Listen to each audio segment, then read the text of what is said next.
A day in a life as a full-time mommy at isang butihing asawa.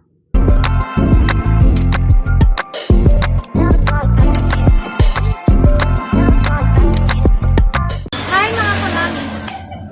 So for today ay tayo ay mag-DIY ng aming pizza kasi wala pa kami talagang na maka-party. Kayong mga ilang maka-budget. Ay, budget. Ito lang. GG yun. Charis lang. So, ayan na nga. Magdi-DIY na ako ng aming kisame. What? And then, syempre, sasamahan natin ng mga konting linis yan. Kasi, expect mo na yan na maraming alikabok. Or ang daming dumi na at mga kalat na dapat na talagang itapon. Actually, hindi ako nagtapon ng mga ilan-ilang gamit naman hindi naman nagagamit. Ba't ko itatapon eh? Kasi nga gusto ko yan. Nandiyan lang yan nakatambak. So, ito na nga, nagdi-DIY na ang mami nyo. Ang gamit ko lang talaga dyan is lumang kumot. At saka yung bedsheet na hindi naman na ginagamit. Ako ba sabi kong curtain? Di ba niya curtain? O, di ba pala design? Charis lang.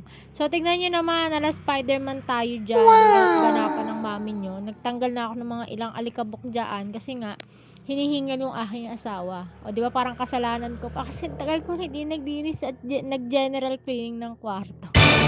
Charis lang. So, ayan na nga. Actually, na-lesson talaga yung init dahil din sa ginawa kong pagdi-DIY mo. Bakit ba? Wala pa nga kaming pampakisame.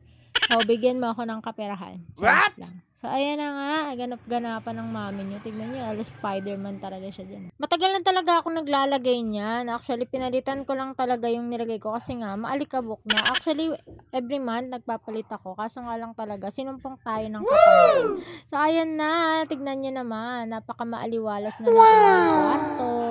Kahit maliit lang siya, syempre dapat malinis. Maaliwalas at syempre hindi siya makalat. O, 'di ba? Ang perfect.